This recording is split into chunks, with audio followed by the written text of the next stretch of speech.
kid's over there. He's rolling up his sleeves, and next thing you know, he's just digging in the horse manure. What's up, Jared? What's up, man? How are you? People, it's so funny because like we always enter these podcasts laughing about the stupid joke that we just made before that we won't repeat on the podcast because it's a stupid joke. It's way It's just too a dumb. It's just real dumb. And then people are never gonna, that'll be the premium paid service. Like get in on Jared and Joel's stupid jokes. Pay us $4.99. Dude, that is not gonna be worth paying for. What? There's no That's way. like 3 jokes a week, man. Like think of all the laughing that we just did. Like people could participate with that. That's worth $5 right there. It was only funny because it was so dumb and we said it ourselves. Like that's the only reason it was so funny. I'm not dissuaded. Like, yeah. Where do I sign up? So I feel like if you didn't say it yourself, it just wouldn't be funny. Like here's the thing. They'd be looking at us like, here's these guys are retarded. No, they would think that until they said what we said to themselves, and then they would laugh. Yeah. And they'd be like, "Damn, that was worth my $5 subscription fee." Whew, these guys are good. I like this. Jared Williams. What do they do that on? Like, what's the service they do that on? Oh, Patreon or Patreon. Yeah, there's gonna be a Patreon. There's other things. It's gonna be $5 a month.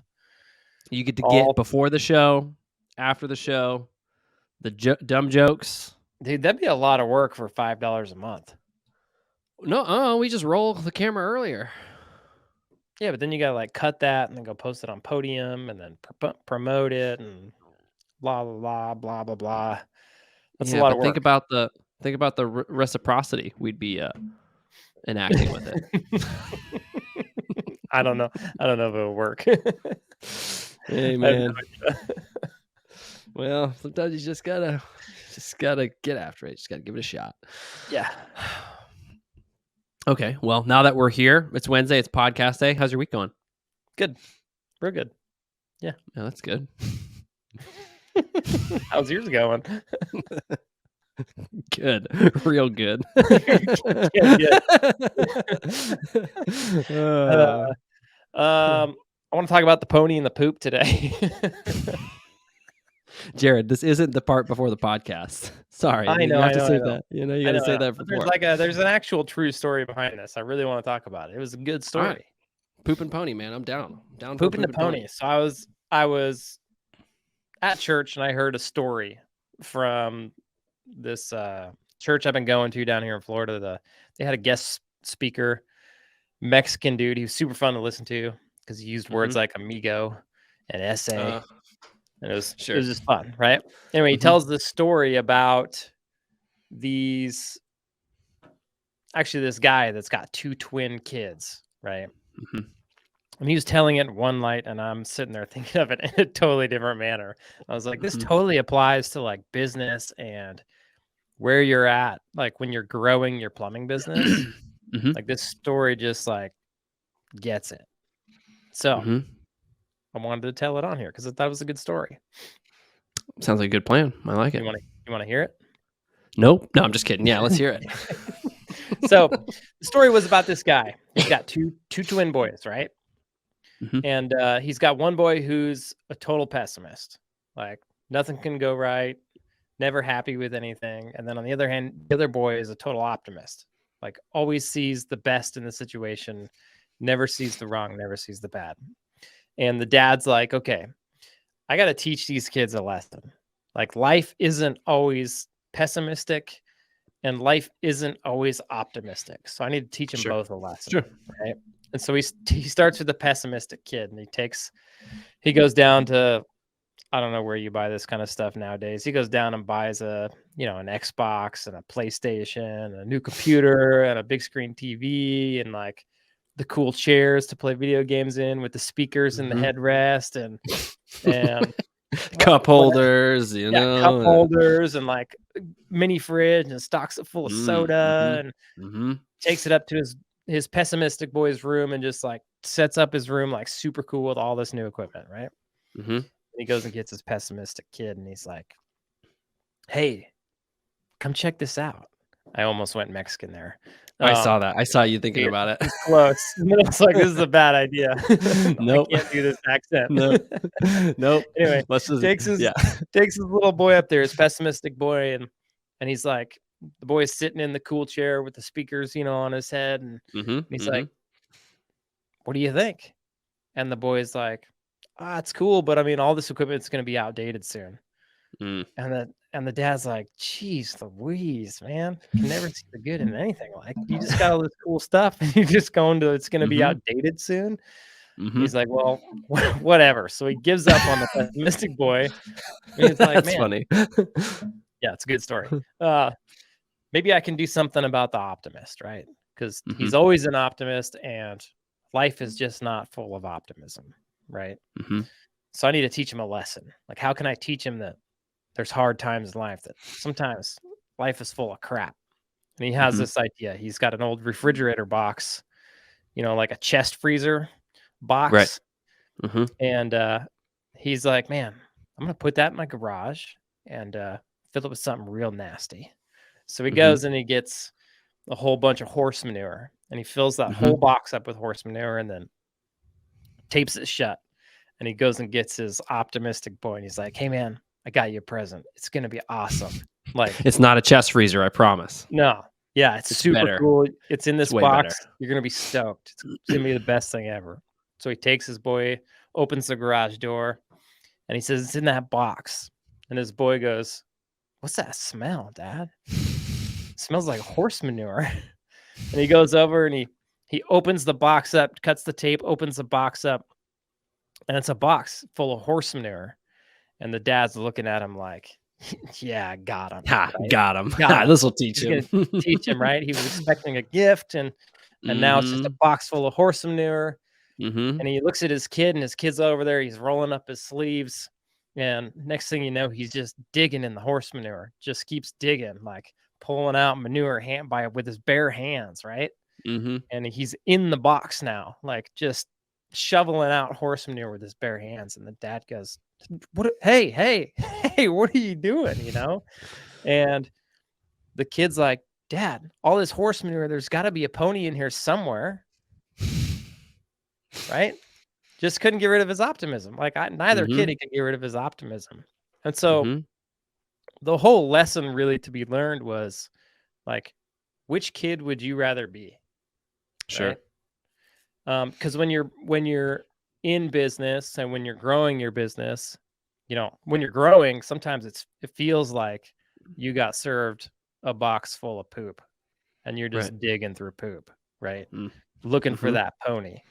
But if you have the attitude, right, if you go into that with the perspective of, hey, this is a box full of poop, you're never going to find the pony. Right. Sure. Right. But if you can go into that situation with the perspective of, I know there's a pony out at the end of this, I just got to find it. I got to figure out how to get it. Right. That's the perspective that you want to go into business with. And then even when you're in business, you want to maintain that perspective, because there's going to be times in your business where it's going to feel like you're digging through a box of poop, Yeah. All of a sudden you're going to find yourself in a box of poop again, and you're going to be in there digging. And if you can't see that pony, that's when you're going to give up. That's when you're going to stop. Right. And the only difference between people who win it in business and people who don't, it's not how hard they play the game. It's not how well they do in the game. It's literally the ones who keep digging and the ones who stop digging, right? That's the difference. That's the difference between winners and losers in business. Because if you can keep digging over and over and over long enough and know that you're going to find that pony someday, you're going to find that pony. If you do it long enough, you're going to find the pony. And so I just thought that was a great way to think about it, especially like for me personally, like when I feel like I'm in a crappy spot and I'm digging through crap, and I can just think to myself, man, this sucks. I'm digging through crap. I got to remember the pony. I got to remember that pony. Like the pony's in there somewhere, right? I got to remember there's always a good outcome on the other side of this. There's always a lesson to be learned. Sure. That maybe I haven't learned yet, or a lot of a lot of times you'll be digging through crap, and I read a book which is a really good book. Everybody should go read. Called dude, I can't remember it now. What is it? It's about cheese. Mice and the Cheese. Yeah, I was telling you about it Something like earlier. Do you that. remember that? Yep. Yep. Yeah. I don't remember, but it's about I know I remember the book, but I don't remember what it was called. Dude, I'll remember it here at some point in time.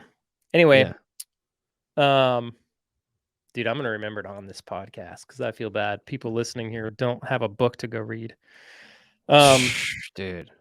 Anyway, it talks about getting new cheese, like these mice and these guys, they're in this maze, right? And they've got to find their way to cheese. Like cheese is all they eat, right? And so they're searching, and they finally find this cheese, and they start eating through the cheese, and they don't even realize that they're like eating through their supply of cheese. And then finally they eat through their whole supply of cheese, and they finally realize, it dawns on them, oh crap, we ate through our whole supply of cheese and we don't know where there's any more cheese. And in fact, they'd been out of the maze so long that they were scared to go back into the maze, right? Sure. Until one of them finally realized, hey, my situation isn't going to get any better unless I go get some more cheese. Unless I overcome my fears of going in the maze to go get more cheese, right? And he ends up overcoming his fears and learning how to cope with the hardships of the maze, and he ends up finding new cheese, right? He ends up finding cheeses that he's never tasted before. And so just like, in business, you're digging for the pony. Well, you're going to find often when you're digging through your crap, you're going to go find your new cheese. Maybe this way of doing business that you haven't thought of before, or, this new type of product that you can sell, or a new way of doing things, or maybe even a whole new business model to get into, right? That's all going to come from you digging through the poo, continually barehanded, sleeves rolled up, digging through the poo, Right. That's when you find those new cheeses, right? Right. Yeah, so it's like the overall lesson is believe that there is a pony in your circumstance of trial. Yeah. Like, I mean, it makes sense because, well, it helps make sense of whatever current box of poo you're standing in, because we all stand in boxes of poo at one point or the other. Costin, you can clip that, man. That can just fly by itself. There you go. Easy peasy. But if you realize that, like, in whatever situation that is, there's something to be gained of value, then it sort of, I don't know, if nothing else, helps you make sense of why the heck you're doing this in the first place, because you're looking for something of value. And then on the way to find that thing of value, you will probably stumble upon things you didn't know existed. Yeah. Because, well, you're in a box of poo, dude. There's going to be a lot of interesting things in that box of poo. Yep. The only way you're going to find them is if you're in there intentionally trying to look for the pony. Yep. Yeah. And I see how the two stories can correlate. Yeah. That one just like the box of poo one, man, that just hit me right here. It's like, oh yeah, totally. What has been like a real world example for you where you were standing in your box of poo and then you found a pony? I mean, the whole time you're building your plumbing business, right? So like, because it's hard, it's not easy. Yeah. Like when you first start and you get your licensing and your logo and you got a van and you get some tools and you start getting some jobs and you're doing work yourself, that part's pretty easy.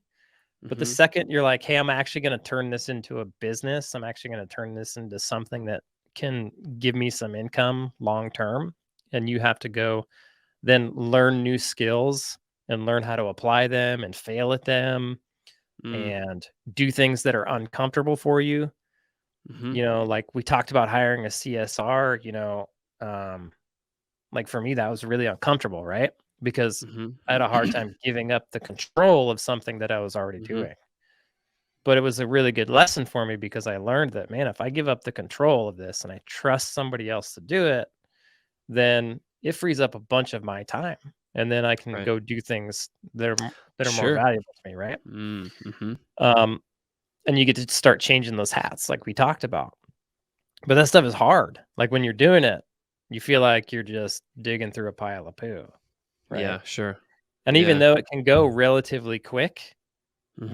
where you find your pony, um, it feels like a long time, Sure, of course. you know?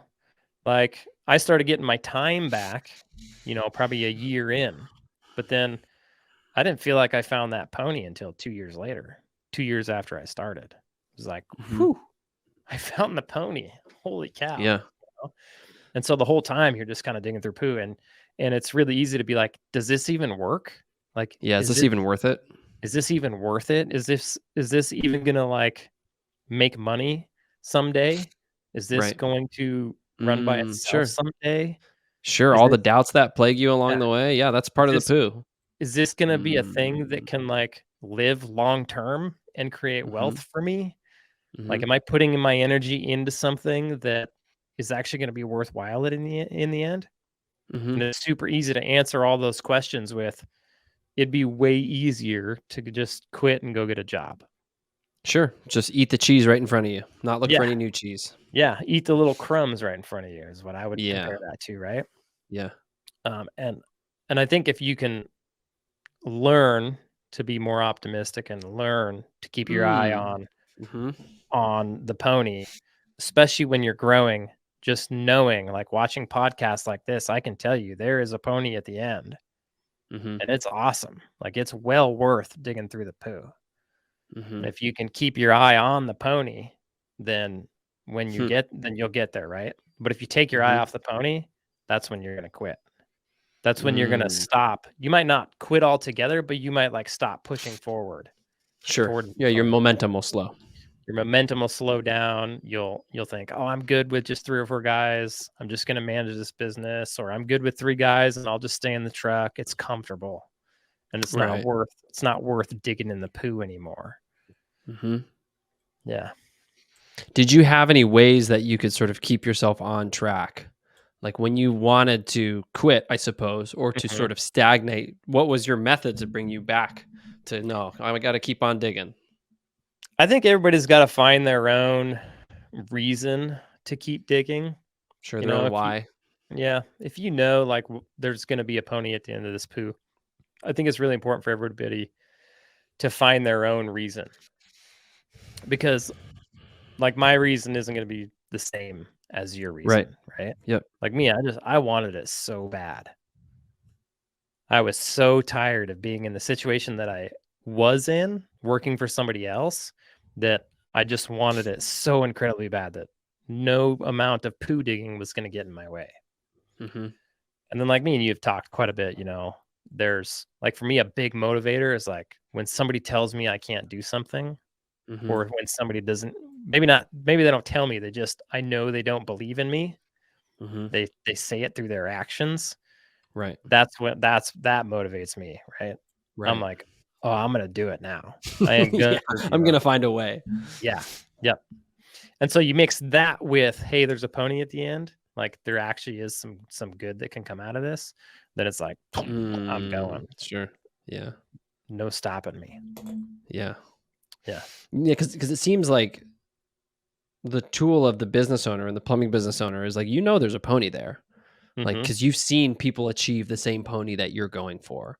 Right. So Yeah. what's one difference between the analogy that you made is that boy didn't know there was a pony in there. He believed there was one in there. Mhm. But within the plumbing business, you know that there's a pony there. It's Mhm. just keeping that in your sights Yep. and like reminding yourself that this is an achievable goal, Yep. that there is this far off achievement that you can make. And it just requires you to stay in that poop for a little bit longer. And Just a a little bit little bit longer. longer. And there's Get a probably bigger days where there shovel. was like that, There's probably some one day at a time kind of days where you're like, I just got to do it one Oh, day at yeah, a totally. time because this day is rough, but I'm going to continue to make incremental movements. Like we've talked about that before. And then tomorrow will be a little bit different. And then eventually it'll be better. And then eventually you'll get your pony. Yep. And then you get to go find a new piece of cheese. Yeah. Exactly. Yeah. Yeah. Yeah. Yeah, and I mean that's like kind of ties back into like the type of people we have to be successful in business. Because it's going to take a type of person, an optimistic person who's either bent that way naturally, or you have to sort of Yep. get there, or you have to fight off your pessimistic side, however that works for you. And you have to turn into that type of person to be able to get to the other side. Because I don't know if there is many pessimistic, successful business owners who are pessimistic the whole way, and then they somehow made it through, and they said, "Yeah, well, Probably not. it barely worked." I think I'm just Yeah. like I can't really imagine Eeyore doing a plumbing business and coming out the other end, So Yeah, probably not. And I think probably like plumbers are probably, I don't want to say pre-wired or pre-trained to kind of think the other way. They're not really mm-hmm, very optimistic people to begin with. At mm-hmm, least all the plumbers that I worked with weren't. So it can be kind of a new way of thinking for them when all of a sudden they're going into business and they need to be optimistic about where they're going so that they don't quit and they actually get there. It can be mm-hmm. difficult to make that transition, especially if you're not aware that you need to have that transition, right? Yeah, sure. Yeah, especially if you think that you can maintain like your current pessimistic outlook, and Right. that will be compatible with your success. Like you'll achieve your success Right. and then you'll be happy, or you achieve your Right. success and then you'll be optimistic. Like probably won't work. Yeah, and that's why I like, going and soaking up all the information you can soak up, like watching these podcasts, watching other podcasts, watching YouTube videos is so important because you learn things Mhm. like, I need to be optimistic about my plumbing business or it's not going to work. Mhm. Right. Just going and soaking up as much information as you can. And then learning these tiny little things, these tiny little hacks, right? Of, Mhm. oh, I got to be optimistic. And then going into your day intentionally with, okay, I'm going to be optimistic about this Sure. because Jared, who's been there, who has Mhm. dug through the crap, who has achieved a level of success with his plumbing business, he said I got to be optimistic to get there. Mhm. And he said that there's a good prize at the end, right? It's worth Mhm. it. So I'm going to believe him and I'm going to keep my eye on the prize. And Mhm. then like if you struggle with that, I would go as far as like writing that stuff down. Like Mhm. I think I wrote where is it? I wrote something about the pony on my board over here just to just to remind me, right? Yeah. Yeah. Who moved my cheese? That's the name of the book. Yeah. Boom! You did It it. came Good to me. job. If Who you haven't moved my read Who cheese? Moved My Cheese, it's a good, super fast book. I read it in, I don't know, less than an hour. It's tiny, Mhm. tiny book, super easy to read. It's got some really good quotes in there. Um, really good way to think about, your business, things that are hard, times Sure. in your business when Mm. things change and you're not sure what to do. This book lays it out really, really well. Mm. Good book. Mm. I'd go read it. My wife got it for me Yeah. for my birthday. Aw, that's so sweet of her. You didn't even know it was my birthday. I don't even care, honestly. Your birthday moves around so much. I don't know what to think anymore, Jared. I know, it's funny. Christelle was gonna call you and tell you it was my birthday, and I was like, "No, Ayla doesn't know when my birthday is, and it drives her nuts." It doesn't matter because Christelle would call me and I'd be like, "Cool story, Christelle. I'm sure that's probably true." Mhm. It's just a grand conspiracy keeping your birthday secret from everybody. Yeah, I love it. I know you do. I love that you don't know The my the birthday. the mysterious Jared. Do you know my Dude, birthday? no, but I could look it up. Damn it, you're right. You could look it up. It is Yeah, public knowledge. yep. Well, I'm it's just gonna on call your you. employee file, Damn, savage. Just go See? straight there. I'll just I pull don't your have your file. employee file. I'm gonna call our bookkeeper. I'm gonna get that. Be like, There you go, oh, you probably could. I need Jared's just birth certificate. I guess that'll Dude, work. my own mom called me on because my birthday on Facebook is wrong. This is how this whole Yeah. thing started for anybody listening. I changed my birthday on Facebook to like a few days from when I changed it, and then everybody wished me happy birthday. So then I changed it like for just a few days after that. Mhm. And then a bunch of people wished me happy birthday again. And I was like, man, this is funny. I wonder how long I can do this for. Well, Yeah. now Facebook won't let me change my birthday. So I have this fake Facebook birthday set And so nobody knows what my real birthday is. And even Yep. my own mother called me. She messaged me on Facebook, "Happy birthday," on my fake That's birthday. awesome. Mom. I didn't say a word. Uh, I I yeah. I think she was trying to be funny, but part of me wonders, like, did she forget when my birthday Yeah. was?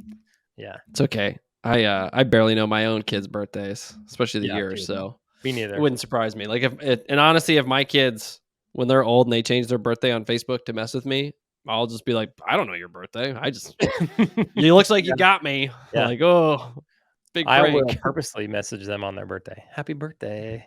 Yeah. I'll just message them on every Friday. Happy birthday. Like, Happy oh dad. birthday." Yeah, and then I won't get them anything for their real birthday. Nope. And be like, that's what you get. Yeah. That's what Yeah. you get for lying to everybody. Yeah. Dad lesson. Got him. Dad tax. Yeah, dad tax. It's like taking Halloween on or candy on Yeah. Halloween. Dad Oh tax. yeah, dad tax. Yeah, dad tax is real, man. Yeah. Hashtag dad hacks, everybody. Oh, yeah. Mhm. Right on. Anyway, Who Moved My Cheese? Good book. Um, think about the pony digging through the poo. The two kids. Like, who do you want to be? Yeah. I mean, even if like, outside of business, who do you want to be? Do you want to be the optimistic one Mhm. who's always having a Mhm. good time? Mhm. Who do you want to be around at the end of the day? Do you want to be Mhm. around people who are Debbie Downers who are like, Right. this sucks? Or do you want to be around Right. people who are like, hey, I'm over here just digging through some poo, guys. I know there's a pony in here. Come on, Yeah. let's do it. Like me personally, I'd rather hang out with the poo diggers, Yeah. right? The people Yep. who are optimistic, who see the pony and everything, Yep. because they likely see the pony in you as well. Mhm. Wow, that's profound right there. Dude, I'm a profound kind of guy. I know you have your moments. You have your moments. Oh man. Yeah, who do you want to be? That is the question though. Totally. I would so much Mm, rather be the optimistic guy. And dude, that is 100%. not like my default, Yeah. right? Yeah. Mhm. I don't fault to Mr. Super optimistic. Right. Yeah. So it's Man, something thanks for I sharing that. gotta think about. Yeah, you bet. I like that story. Yeah, that's That was helpful. good. That's a good story. Mhm. Cool. Well, we'll see you Feel next free. week for more poo stories. Remember, Yeah, man. $4.99 a month, and you can get in on the before and after the jokes. That's actually not real. There's actually no subscription. Uh, just to make that clear, everybody. Yeah. See you next week.